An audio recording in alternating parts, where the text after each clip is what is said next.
परिस्थितियां, क्या आप विश्वास करते हैं जीवन की परिस्थितियों को और आप ही के जीवन की परिस्थितियों को परमेश्वर इस्तेमाल कर सकता है आपको जीवन समझाने के लिए? अगर परमेश्वर ने आपको बुलाया है और आपको संभाल ना सके तो परमेश्वर नहीं। अगर परमेश्वर ने आपको बुलाया है और वो आपको सिखा ना सके तो परमेश्वर नहीं। लेकिन अगर उसने आपको बुलाया है तो आपको महिमा भी देगा।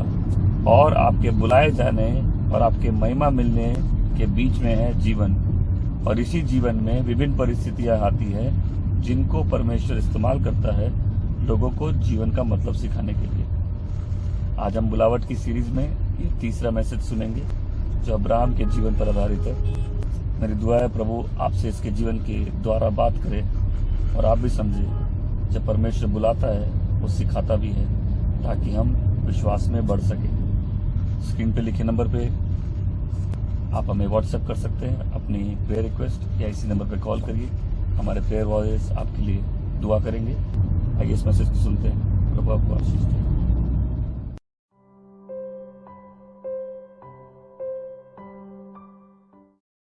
आइए मैं पढ़ता हूं उत्पत्ति अध्याय 13 का पद संख्या 1 से 18 तक। तब अब्राहम अपनी पत्नी सारी पत्नी और सारी धन संपत्ति लेकर मिस्र से निकलकर नेगेव को गया और लूत भी उसके साथ गया।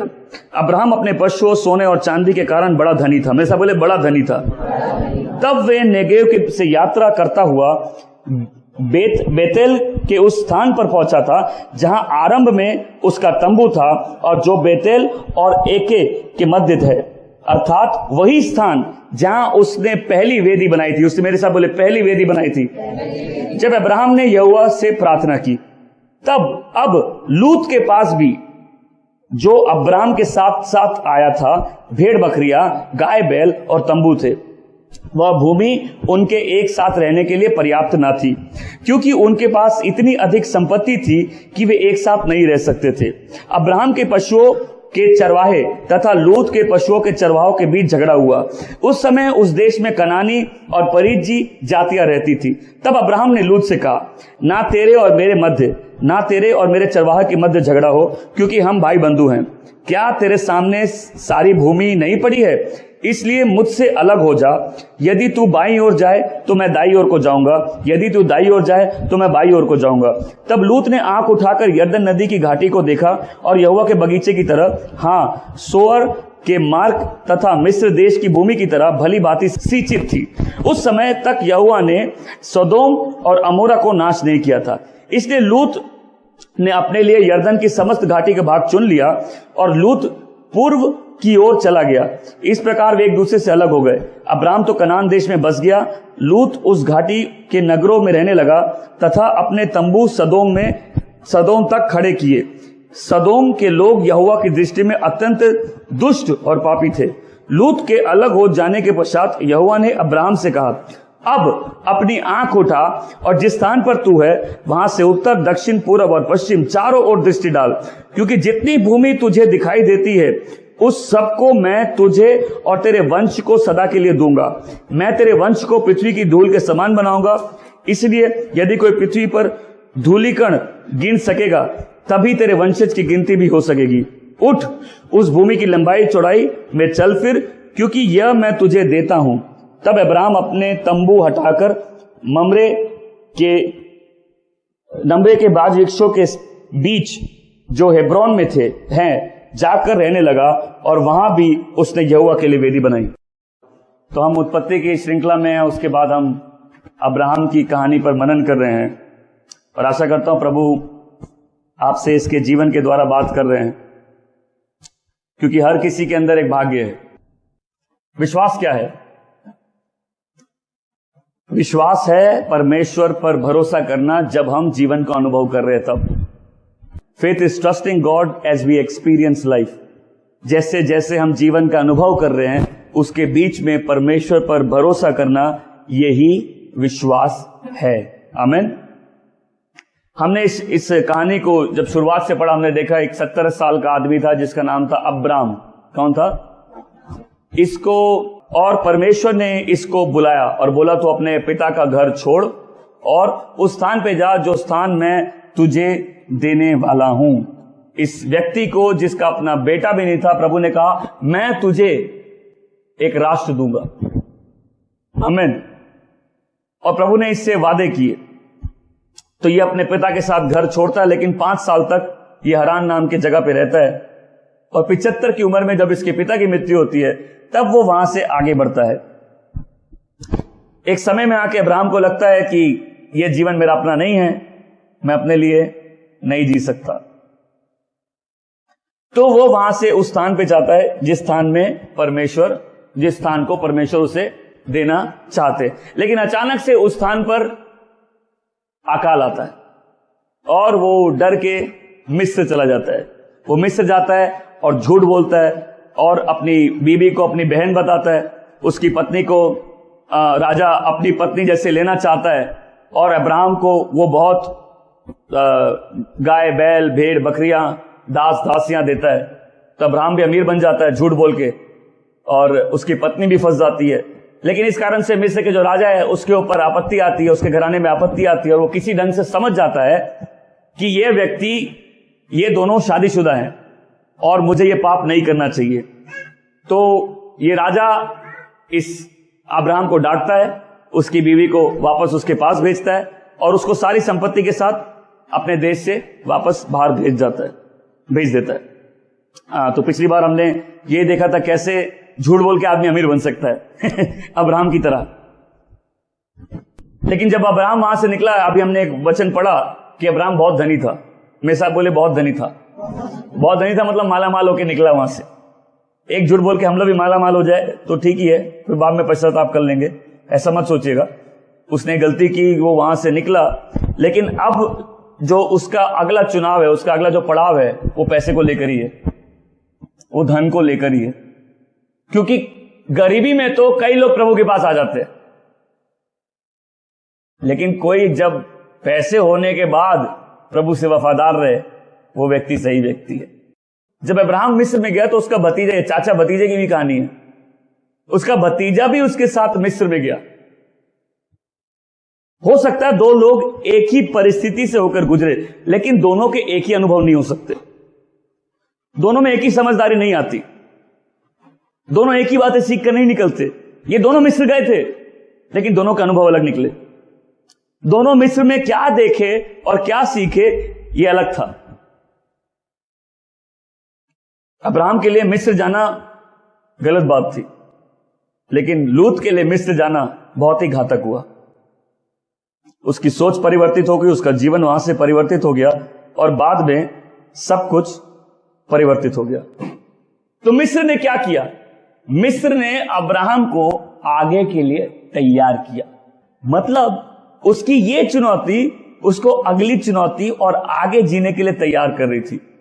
अगर आज कुछ चीजें हैं जो आपके जीवन में आ जाए, आप विश्वास में खड़े नहीं रह सकेंगे। कुछ आशीषें जिनका आप इंतजार कर रहे हैं, यदि आज वो आपके जीवन में आ जाए, आप उसके लिए तैयार नहीं है, क्योंकि आशीषें तो आ जाएंगी, लेकिन जिस व्यक्ति के जीवन में आ जाएगी उसका चरित्र अभी तक नहीं बदला है।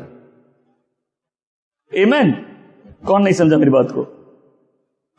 मतलब हो सकता है आपके पास कोई वादा हो, लेकिन समय से पहले यदि आपके पास आ जाए और आपका चरित्र नहीं बदला हो, तो वो वादा जो आपके लिए, जो आपके पास वो आशीषें आएंगी, उससे भी आप कुछ गलत ही कर बैठेंगे। ये मिस्र गया, मिस्र से निकला, इसको कुछ बातें समझ में आ गई।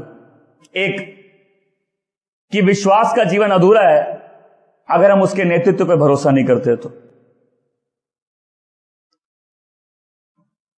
दूसरा, अब्राहम को यह मालूम चला कि जब अब्राहम वफादार नहीं था तभी भी परमेश्वर वफादार था।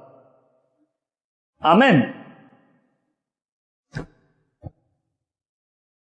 तीसरी बात उसने यह सीखी कि जब अब्राहम तकलीफ में था और वो वफादार नहीं था, तभी भी परमेश्वर वफादार था और परमेश्वर ने उसको बचाया उस तकलीफ से।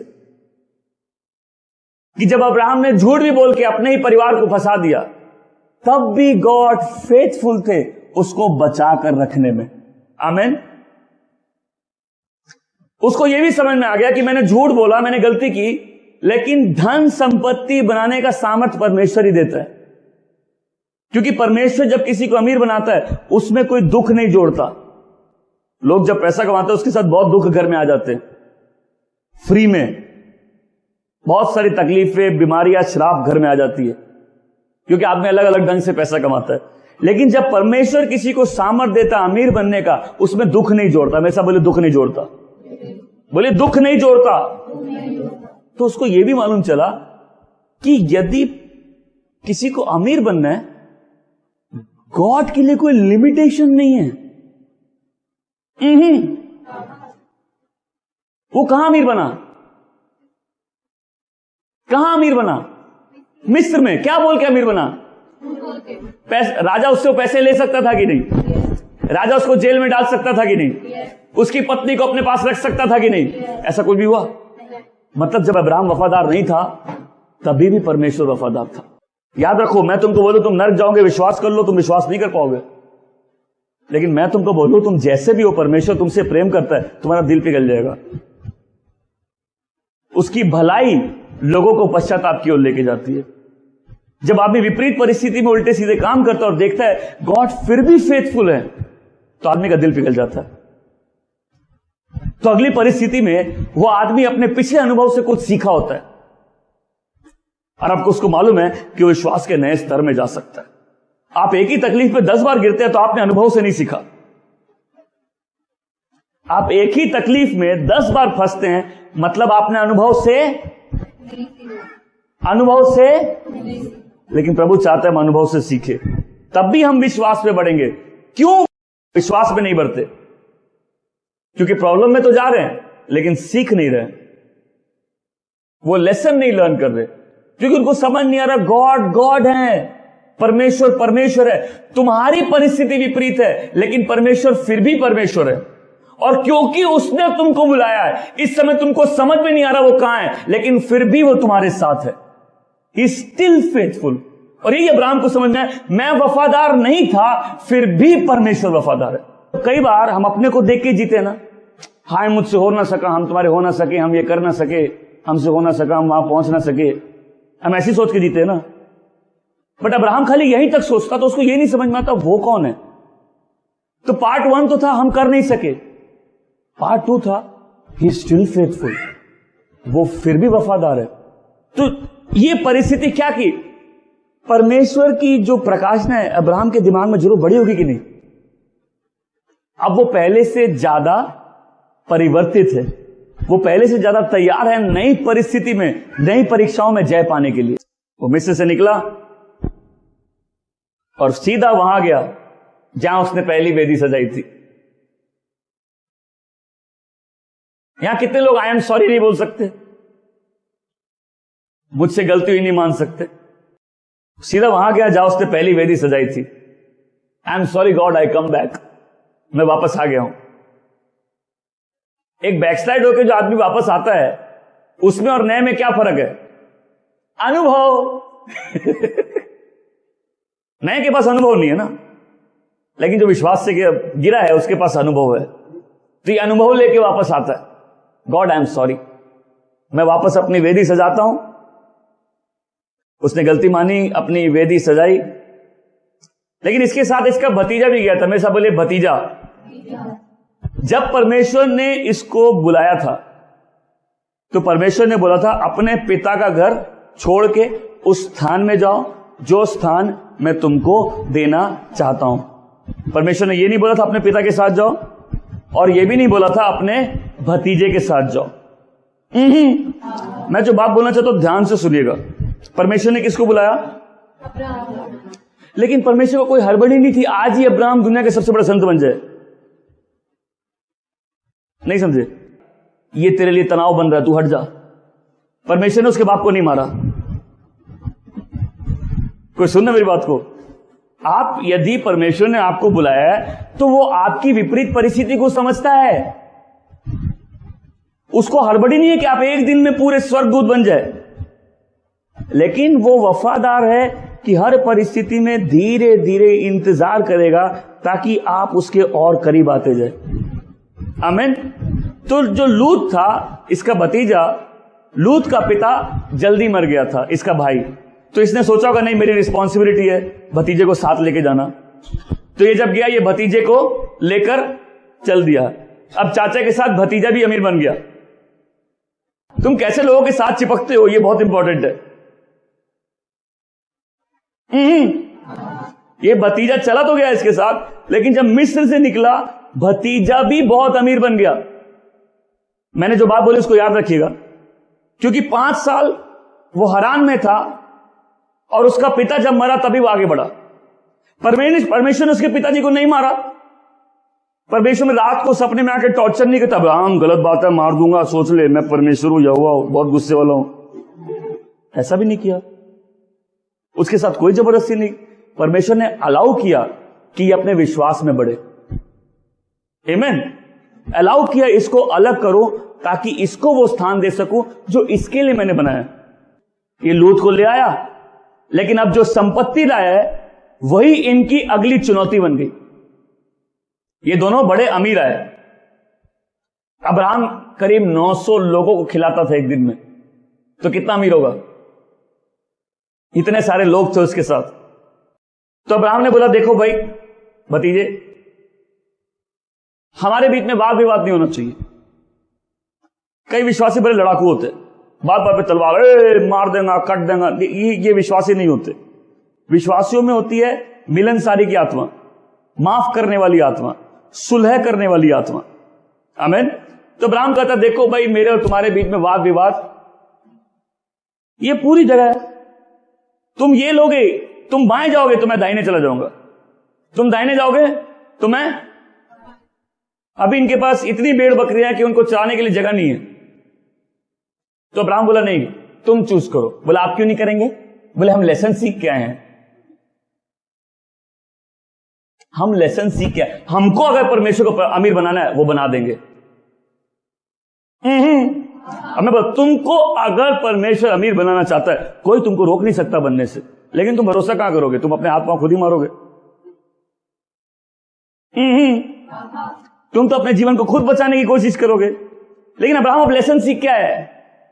वो फ्री में अमीर बन क्या है? वो फ्री में। देखो अब्राहम ने पैसे कैसे कमाए? गलती उसने की, परमेश्वर तो गलती नहीं की, लेकिन इससे उसने एक लेसन सीख लिया। और मेरा यही सवाल है मेरा आज सबसे, क्या आप लेसन सीख रहे हैं? क्या आप भरोसे के अगले स्तर तक जा रहे हैं? क्या आप विश्वास में आगे बढ़ रहे हैं? क्या परिस्थिति आपको दिखा रही है परमेश्वर कौन है? और आप बोले नहीं I am ready for my next level.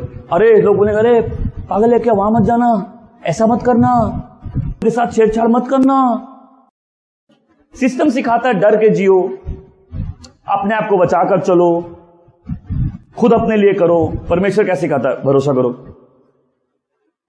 आमीन।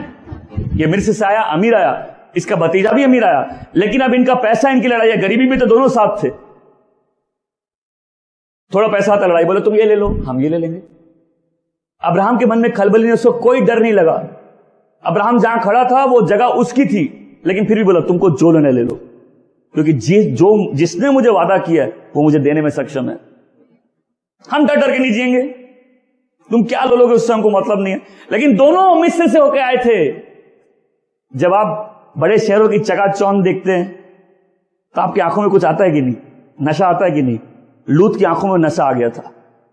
उसने पैसे का नशा देख लिया था। अब उसको पैसे कमाने, उसको चाहिए एक सुरक्षित जीवन। लेकिन अब्राहम को क्या चाहिए? यहोवा की शरण। आपको क्या चाहिए? क्या आप विश्वास करते हैं सब ठीक है आपके साथ? सब ठीक है आपके साथ? बाइबल कहती है इब्रानी 11:10 में कि अब्राम उस शहर को खोज रहा था जिसकी नींव सदृढ़ थी और जिसको बनाने वाला परमेश्वर था। आमीन। मतलब अपने घर से बाय फेथ निकला वो, और उस जगह के लिए निकला जिसको बनाने वाला परमेश्वर था। और उसने जब लूत को पहला मौका दिया तो दिखाया कि मैं भरोसा करता हूं, आई ट्रस्ट इन गॉड, तुम मेरा कुछ नहीं ले सकते। आमीन। आपसे सवाल, आप किस पे भरोसा करते हैं अपनी प्रतिदिन जीवन के जरूरतों के लिए? लेकिन लूत ने क्या चुना? क्योंकि यहां जो कुछ पंक्तियों में लिखा है कि जब उसने अपनी आंखें उठाई तो उसने यरदन की वो जगह देखी जहां बहुत सारा पानी है। उसको लगा ये सींची हुई जगह है, यहां बहुत सारी घास है, मेरे भेड़ बकरे आराम से खाएंगे, मैं अमीर आदमी बनूंगा, मेरे पास कोई टेंशन नहीं है। ये कहां से उसने सीखा था? ये मिस्र में उसने जो नील नदी है उसको देख के सीखा था। जब ये यहां छोड़ के गए थे, मिस्र किस लिए गए थे? क्योंकि वहां खाने पीने की कमी नहीं है। जब ये आया तो लूत की आंखों में नशा चढ़ गया था, और उसने जब अपनी आंखें उठाई तो देखा, अरे वाह, वो जगह तो बिल्कुल ठीक है, और उसने वो जगह ले ली। उस जगह में एक से एक दुष्ट लोग रहते थे। उस जगह में ऐसे पापी लोग रहते थे कि परमेश्वर को उस जगह को बाद में नष्ट करना पड़ा। लूत को यह बात मालूम थी, लेकिन पैसे के आगे उसको कुछ नहीं दिखा। क्या आप मेरी बात समझ रहे हैं? अरे लूत, उसकी पत्नी और उसके बच्चों ने तो मिस्र की चकाचौंध देखी होगी ना। उसको लगे ये बुढ़ा बोरिंग आदमी है, इसकी लाइफ में स्पाइस नहीं है ये खाली वेदी बनाता रहता है, आराधना करता रहता है। चलो ना जानू, हम वहां चलेंगे, बड़ी हरियाली है वहां, उस तरफ बड़ी अच्छा है। अगर आपने उत्पत्ति की किताब पढ़ी है तो आपको मालूम चलेगा बाद में लूत और उसके परिवार के साथ क्या होता है। कई लोग सवाल करते हैं लूत के साथ ऐसा क्यों हुआ? क्योंकि लूत वहां गया था, परमेश्वर ने उसको नहीं भेजा था, उसने खुद चूज किया। वो चाहता था वो अब्राहम के साथ रह सकता था, और जो विरासत अब्राहम को मिलने वाली थी उसको भी कुछ हिस्सा मिल जाता। लेकिन परमेश्वर ने जीवन की परिस्थितियों को इस्तेमाल किया अब्राहम को अलग करने के लिए। वेट किया, हड़बड़ी नहीं की। आपकी कुछ परिस्थितियां ऐसी हैं जहां आपको लगता है आप निकल नहीं सकते, परमेश्वर के लिए कुछ भी असंभव नहीं है ना। वो बहुत हड़बड़ी में है, वो जो कहता है वो करने में वो सक्षम है। आमीन।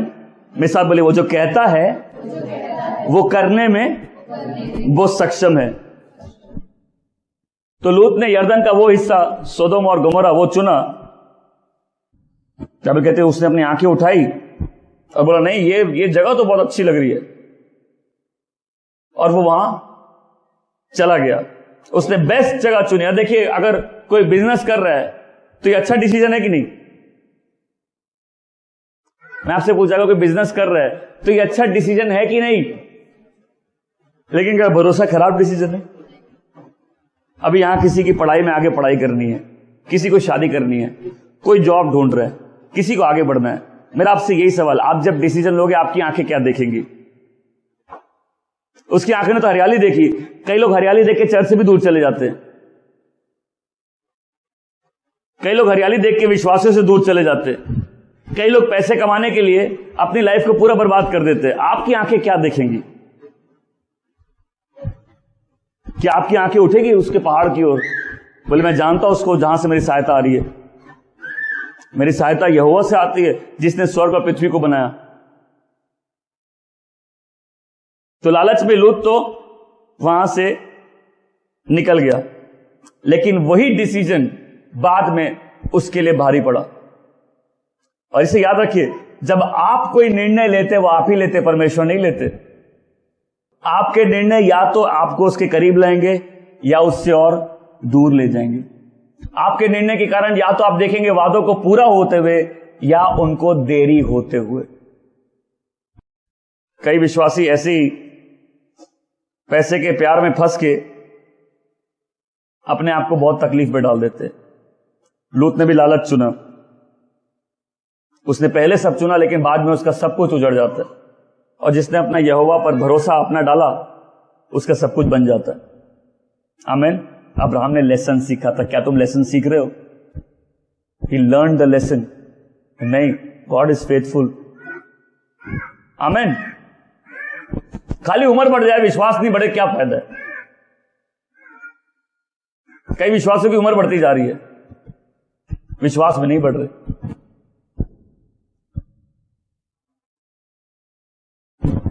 लूत ने जो जगह चुनी, उस जगह के कारण और उस जगह का प्रभाव उसकी बीवी और बच्चों पे भी पड़ा। उसके परिवार में जो तकलीफें आई उसके डिसीजन के कारण आई। बाइबल कहती है वो वहां गया, वो रोज चिंतित रहता था कि वो कैसी जगह आ गए, लेकिन उसने खुद ही अपने आप को अब्राहम से काट दिया। आज मेरा आपसे सवाल, क्या आप विश्वास करते हैं आपके अनुभव जो विपरीत भी हो सकते हैं, परमेश्वर उसको भी इस्तेमाल कर रहा है?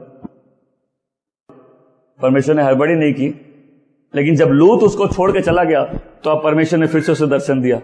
अब बोला, अब तो देख, इस सारी भूमि को उत्तर में, दक्षिण में, पूरब में, पश्चिम में, ये सब मैं तुझे देना चाहता हूं। उसने नहीं लूत को बोला तुम चले जाओ, लेकिन हमेशा बोले परिस्थिति। एक ही परिस्थिति में आके दो जन के दो अनुभव थे। एक ने ये रास्ता चुन लिया, एक ने ये रास्ता चुन लिया। एक ऊपर गया, एक नीचे गया। एक आशीषित हुआ, दूसरा बर्बाद हुआ। और आपसे यही सवाल, एक कलीसिया के भी जब लोग तकलीफ में जाते हैं, सभी जाते हैं, लेकिन एक के अनुभव उसको नीचे लेके जाते हैं, दूसरे का अनुभव उसको। क्या आप विश्वास में बढ़ रहे हैं? क्या जब बोल सकते हैं मेरा ईमान मैंने उस पर डाला है, और यदि वो मुझे अमीर बनाना चाहता है, उसके लिए कुछ भी तकलीफ नहीं है, कुछ असंभव नहीं है उसके लिए। यदि वो मुझे आशीष देना चाहता है, उसके लिए कुछ भी असंभव नहीं है। आज यहां कुछ लोग बैठे हैं, आपके काम बर्बाद है। कुछ लोग बैठे आपके पास जॉब नहीं है। कुछ लोग बैठे आपके परिवार में घटी कमी है। कुछ लोग बैठे आप जीवन में ऐसी जगह है जहां आप ऐसा फंसे, आपको भी नहीं मालूम आप कहां से निकलेंगे। क्या आप विश्वास करते हैं जिसने आपको बुलाया है उसके लिए कुछ भी असंभव नहीं है?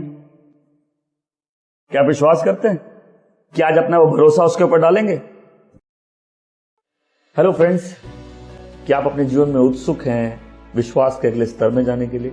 क्या आप वही विश्वासी हैं जो भूखा और प्यासा है कि परमेश्वर की स्थित इच्छा को जाने, उसको पूरा करे? हर जीवन के साथ एक भाग्य है। हर विश्वासी की इच्छा है कि वो अपने भाग्य को पूरा करे। क्या आप वो विश्वासी हैं जो मन में भूखे हैं कि मुझे परमेश्वर की सेवा करनी है, और आपके पास कोई ऐसा व्यक्ति नहीं मिला जो आपको सिखाए, तैयार करे, जो आपको शिक्षा दे और आपको वो बातें बताए जो आपको जानना जरूरी है? इन्हीं सारी कारणों से मैंने एक कोर्स तैयार किया जिसका नाम है school of faith. School of faith एक ऐसा स्थान है जहां विश्वासियों को प्रशिक्षण दिया जाता है, उन्हें तैयार किया जाता है परमेश्वर की सेवा करने के लिए। जो विश्वासी इस कोर्स से जुड़े हैं उनके बंधन टूटते हैं, उनके लाइफ में ब्रेक थ्रूज आते हैं, उनके सोचने समझने का तरीका बदलता है। वो अभिषिक्त शिक्षाएं पाके वो वचन में दृढ़ हो जाते हैं, वो परमेश्वर के वचन का प्रचार सीखते हैं, वो वरदानों से लैस होकर सेवकाई में उनके कदम आगे बढ़ते हैं।